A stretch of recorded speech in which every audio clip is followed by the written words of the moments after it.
ఏ generation చూడని విధంగా ఒక కోవిడ్ పాండమిక్ టైమ్స్ లో అందరం పాస్ అవుతూ ఉన్నాము. So all through this first and foremost special thanks to all you doctors who have been relentlessly working. మీ మెడికవర్ హాస్పిటల్స్ లో ఉండేటువంటి స్టాఫ్ కి, మీ డాక్టర్స్, మీ nurses, everybody who have been relentlessly working since probably last year or before that also. చాలా మందికి అన్నికృష్ణ గారు సుపరిచితులు, కొంతమంది వాళ్ళు చూస్తూ ఉన్నారు. He is the chairman and managing director of Medicover hospitals and also a senior cardiologist.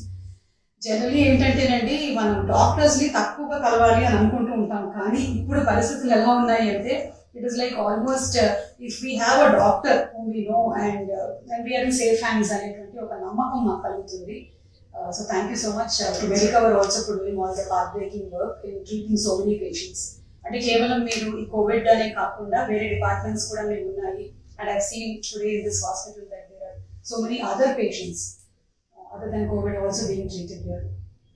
So ఈ live దేనికోసం పెట్టాము అంటే ప్రైమరీగా ఇప్పుడు ఈ కోవిడ్ ట్రీట్మెంట్స్ లో రకరకాలవి మేము గ్రాఫ్ లాగా చూస్తూ వస్తున్నాం. అనిల్ గారు, ఇప్పుడు కొత్తగా ఒక పేరు వినిపిస్తుంది మాకు, కాక్టైల్ డ్రగ్ అని, monoclonal antibodies. So can you please మాకు చెప్పగలుగుతారా? బేసిక్ గా మోనోక్లోనల్ యాంటీబాడీస్ అంటే వి ఆల్ నో యాంటీబాడీస్ మనకి ఇప్పుడు కావాలి. సో దట్స్ వై మనం వ్యాక్సినేట్ తీసుకుంటాం. సో వ్యాక్సిన్ తీసుకున్నది we generate that antibodies. So ఈ మోనోక్లోనల్ యాంటీబాడీస్ అంటే antibodies are grown in the lab. So it's artificially grown antibodies. ఎవరైతే కోవిడ్ నుంచి రికవర్ అయ్యారో వాళ్ళ నుంచి యాంటీబాడీస్ ని తీసుకొని ఆర్టిఫిషియల్ గా మనం ఈ యాంటీబాడీస్ ని గ్రో చేస్తాం. So these antibodies will go, అంటే మనం ఇంజెక్ట్ చేస్తే it goes and binds to the sum of the receptors. Virus receptors కి బైండ్ అయ్యి it won't allow the virus to attach to the body membrane. So virus ఎప్పుడు కూడా unless and until మన cell లోపలికి penetrate అయితే తప్పితే it cannot cause any harm or it cannot multiply. So ఈ antibodies specific గా వెళ్ళి వైరస్ కి సమ్ ఆఫ్ ద రిసెప్టర్స్ కి బైండ్ అయ్యి మన సెల్ మెంబ్రెయిన్ లోకి ఎంటర్ కావకుండా చేస్తాయి అన్నమాట. So then eventually the virus has no role to play, so it will die down. So that's the basic concept on which ఈ antibodies ని lab లో గ్రో చేసి ఇస్తారు. దట్స్ వై ఎఫెక్టివ్ గా ఉంటుంది. సో మీరు చెప్పిన దాని మొత్తం జిస్ట్ ఏంటి అంటే, ఇప్పుడు చాలా మందికి డౌట్ అనమాట. లాస్ట్ 2-3 days లోనే స్టార్ట్ అయ్యింది అండ్ బయటకి ఇలా చాలా మిరాక్యులస్ గా అయిపోతుంది అంటుంటే, how does it work and what is it అనేది ఒక బ్రీఫ్ ఎక్స్ప్లెనేషన్ మీరు ఇచ్చారు. లైక్ యాంటీబాడీస్ ని ఆల్రెడీ వచ్చిన వాళ్ళ నుంచి తగ్గిన వాళ్ళలో తీసుకొని దాన్ని గ్రో చేసి దాన్ని ఇంజెక్ట్ చేయడం వల్ల ఈ growth of these virus with the body stop అయిపోతుంది. అయితే ఇప్పుడు ఒక క్వశ్చన్ ఏంటి అంటే, ఇది ఎప్పుడు అడ్మినిస్టర్ చేయాలి? ఫస్ట్ వీకా, సెకండ్ వీకా, ఎప్పుడు? సో డేటా అయితే first 10 days from the onset of symptoms వరకు మనము ఇది ఇవ్వచ్చు. ఎర్లీగా ట్రీట్ చేస్తే results are better. So the earlier the treatment it's better. So already hospitalized అయ్యి ఆక్సిజన్ రిక్వైర్మెంట్ ఉండి వెంటిలేటర్ రిక్వైర్మెంట్ ఉన్న వాళ్ళకైతే యూజ్ చేయకూడదు. సో మేజర్ గా ఇవి ఎందుకు ఇస్తారంటే, దెర్ ఆర్ సమ్ కేటగిరీస్. ఈ కోవిడ్ వచ్చిన వాళ్ళకి కూడా సమ్ కేటగిరీస్ వేర్ వీళ్ళు డెఫినెట్ గా డిటేరియరేట్ అయ్యే ఛాన్స్ ఎక్కువ ఉంది అని. So one is age. 65 years above పైబడిన వాళ్ళకి కోమార్బిడ్ కండిషన్స్ ఎక్కువ ఉంటారు, వీళ్ళు డిటేరియరేట్ అయ్యే ఛాన్స్ ఎక్కువ ఉంటుంది వాళ్ళకి. ఒబీస్ పీపుల్ కోవిడ్ గాని వస్తే they fare badly. That is the data which is. So obese people, overweight ఉన్న వాళ్ళు, వాళ్ళకి డయాబెటీస్ ఉన్న వాళ్ళకి, హార్ట్ డిసీజెస్ ఉన్న వాళ్ళకి, cancer survivors, renal failure or organ failure ఉండి సిరోసిస్ అంటే లివర్ ఫెయిల్యూర్ ఉన్న వాళ్ళు కానీ, ఆర్గాన్ ట్రాన్స్ప్లాంట్ తీసుకున్న వాళ్ళు కానీ, లంగ్ డిసీజ్ ఉన్న వాళ్ళు కానీ, వీళ్ళందరికీ ఏంటంటే they are high risk population. So they fare badly. So వాళ్ళకి కానీ కోవిడ్ వస్తే దే ఫేర్ బ్యాడ్లీ. సో ఇట్లాంటి వాళ్ళకి ఈస్ ద ఫస్ట్ ప్రిస్క్రిప్షన్. ఇది ఇస్తే they have 70% decrease in the chance of getting hospitalised and 70% chance of preventing a mortality. So అంత protection ఉంది. So this antibodies అనేది లాస్ట్ వేవ్, మనకి first wave జరుగుతున్న టైంలో యుఎస్ లో స్టార్ట్ అయింది. So first one of the first guys to get administered was American. అప్పుడులో American president Trump was the first person. So అందుకే ఇది became very popular. So, and he recovered well. I am obese, 65-year-old plus. So he recovered well. So that's how this works. And it's going to be definitely path-breaking మన దేశంలో, at least in the population ఉన్న country. Yeah. So the only thing is we need to use at the proper time. Right, absolutely. So మీరు చెప్పినట్టుగానే ఇది ఒక path breaking discovery and it is going to be a game changer. అయితే ఇప్పుడు మాకు అర్థమైంది ఇది ఎక్కడి నుంచి వచ్చింది, ఎలా పనిచేస్తుంది, ఎవరికి పనిచేస్తుంది. 10 రోజుల లోపే సిమ్టమ్స్ వచ్చేసిన వాళ్ళు అండ్ ఎవరైతే హై రిస్క్ లో ఉంటారో లైక్ వాళ్ళకి cancer patients and different illnesses ఉండేవాళ్ళు ఇమ్మీడియట్ గా you can go ahead with this treatment. And it's a OPD procedure. మీరేం హాస్పిటలైజ్ అవ్వాల్సిన అవసరం లేదు. And it's like you can get the either an IV or మన insulin ఇచ్చినట్టు skin కింద ఇవ్వడం సబ్క్యూటేనియస్, ఈ 2 ఫార్మ్స్ లో ఇవ్వచ్చు. సో మనము మార్నింగ్ వచ్చి హై రిస్క్ కేటగిరీ ఉంటే we can take the drug and go back home. So it is as simple as it is. So the other thing is the cost. So when it was first started in US, cost 6 to 7 lakhs per dose was what it was anticipated. మన దేశంకి వచ్చేతలకి ఇది it is a cocktail of 2 different antibodies, 2 different receptors, so that it పైన act చేస్తుంది. 2 కలిపి కూడా per patient almost close to 60,000 అవుతుంది. But even then it is worth spending lakhs in ICU. Absolutely. Because what we are saying is జనాలకి వాళ్ళకి financially drain అవుతున్నారు, emotionally drain అవుతున్నారు, physically drain అవుతున్నారు. 3 అయిపోతుంది. అయిపోయిన తర్వాత కూడా రిజల్ట్స్ ఉండట్లేదు చాలా కేసెస్ లో. ఇప్పుడు మీరు చెప్పినటువంటి ఈ థెరపీ ఏదైతే ఉందో this is going to be like miracle. Yes, definitely high risk category people or anyone who is deteriorating fast అనుకున్న వాళ్ళకి ఈ టైం ఫ్రేమ్ లో మనం కానీ ప్రాపర్ గా ఇస్తే this will definitely change all ఈ బెడ్ రిక్వైర్మెంట్స్ కానీ options what crisis we are seeing చాలా వరకు మనం ప్రివెంట్ చేయొచ్చు. Change name of the game in COVID is time. So fast గా మనం రికగ్నైజ్ చేసి ఫాస్ట్ గా ట్రీట్ చేయగలిగితే it changes everything. Absolutely. So ఇప్పుడు coming to the question of availability అండి, దీనికి ఏమైపోతుందంటే ఇలాంటిది ఒకటి వచ్చింది మార్కెట్ లో అనేసరికల్లా there is a lot of demand, చాలా ఎక్కువగా డిమాండ్ క్రియేట్ అవుతుంది. Then what about supply? మీ Medicover how equipped is it for sudden గా ఇప్పుడు ఇవాళ ఇంటర్వ్యూ చూశారు చాలా మందికి కావాలి, then how will it be? So ఇది మనము అంటే ఇది అవైలబిలిటీ ఎప్పుడు అవుతుంది, ఎప్పుడు మన గవర్నమెంట్ అథారిటీస్ అప్రూవ్ చేసినప్పటి నుంచి we are tracking the drug. So first lot లో మనం we procured the drugs, at least 200 patients is sufficient గా ఉండే drugs మన దగ్గర already we have stocked. We run 20 different hospitals in different locations. So drug is there in our setup. We started administrating and results brahmananga unnai. So we are prepared. But as a country చూస్తే there will be a shortage definitely గా. అంటే లక్కీగా మనకేంటంటే already wave with lockdowns ganindi or curfews gani, wave is dying out. So we are seeing decreased number of cases. So but manam cheyalsindi endante as of now unna stock will be sufficient or whatever is coming may be sufficient for the existing wave.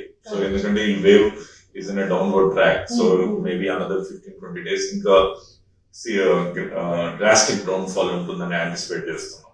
But మనం చేయాల్సింది ఏంటంటే next wave which is inevitable అనుకుంటున్నాం, which is anticipated in November or December. అప్పటికి government authorities కానీ all this machinery should make these drugs available. So ఇప్పుడున్న crisis ఈ రోజు second wave వస్తే రెమ్డెసివిర్ దొరక, లేకపోతే స్టెరాయిడ్స్ దొరక, లేకపోతే ఆక్సిజన్ దొరక, అవి ప్రివెంట్ చేయాలంటే we should plan that by November December we will have it. ఎందుకంటే across the globe wave 1, wave 2, wave 3 అన్ని వస్తున్నాయి. మనకి ఫార్చునేట్లీ ఆర్ అన్ఫార్చునేట్లీ ఆ సెకండ్ వేవ్ డిలే అయింది. ఎవ్రీవన్ ప్రెడిక్టెడ్, బట్ రాకపోయేసరికి వి థాట్ ఇంకా మన దేశం మేబీ గాడ్స్ గిఫ్టెడ్ కంట్రీ అనుకొని we took it easy and it has hard. So at least next time కి ఈ డ్రగ్స్ అన్ని ఉంటే and you fight with the biggest weapons. So definitely we will win this war. మీరు చాలా correct గా చెప్పారు. ఏంటంటే అవుతుందో లేదో తెలియదు, కానీ మనకి మనం ప్రిపేర్డ్ గా ఉండడం అనేది చాలా ఇంపార్టెంట్. లైక్ నెక్స్ట్ వేవ్ కల్లా వ్యాక్సినేషన్స్ కానివ్వండి, లేకపోతే ఇప్పుడు వచ్చినటువంటి డ్రగ్స్ ని స్టాప్ చేసుకోవడం కానీ, ఇవన్నీ చేస్తే ఆ పానిక్ రాదు, ఆ ఫియర్ రాదు. ఎప్పుడైతే అవైలబిలిటీ లేదు అప్పుడు వచ్చేస్తుంది అనమాట, అయ్యో నాకేమైనా అయిపోతే నాకు దొరకదేమో డ్రగ్, ఇలాంటివి వెళ్ళిపోతున్నాయి. కాబట్టి to be prepared is very very important. And దానితో పాటు గవర్నమెంట్ చేసేవి అండ్ మీరు చేసేవి చేస్తారు, ఎవరికి వాళ్ళు ఇండివిజువల్ గా రెస్పాన్సిబుల్ గా ఉండడం అనేది అట్మోస్ట్ ఇంపార్టెంట్ థింగ్ కదా డాక్టర్ గారు? Absolutely, it is one government or one hospital or one doctor cannot do anything. So government చేయాలి, లేకపోతే గవర్నమెంట్ వచ్చి డ్రగ్స్ ఇవ్వాలి, లేకపోతే గవర్నమెంట్ వచ్చి వ్యాక్సినేట్ చేయాలి. It is impossible. ఇట్లా 130 or 140 crore population ki it's not going to be possible. So every one of us, we should take it as our responsibility. మన own life, మన own family is what we are going to protect or help them. మనం బాగుంటే, మన family బాగుంటే, the country will be good. So government ఏదో చేయాలని anticipate చేయకుండా we should follow our rules of wandering around ఎక్కడంటే అక్కడ తిరగడాలు, ఇవన్నీ రిస్ట్రిక్ట్ చేసుకుని necessity work till this pandemic sorts out. That's one thing.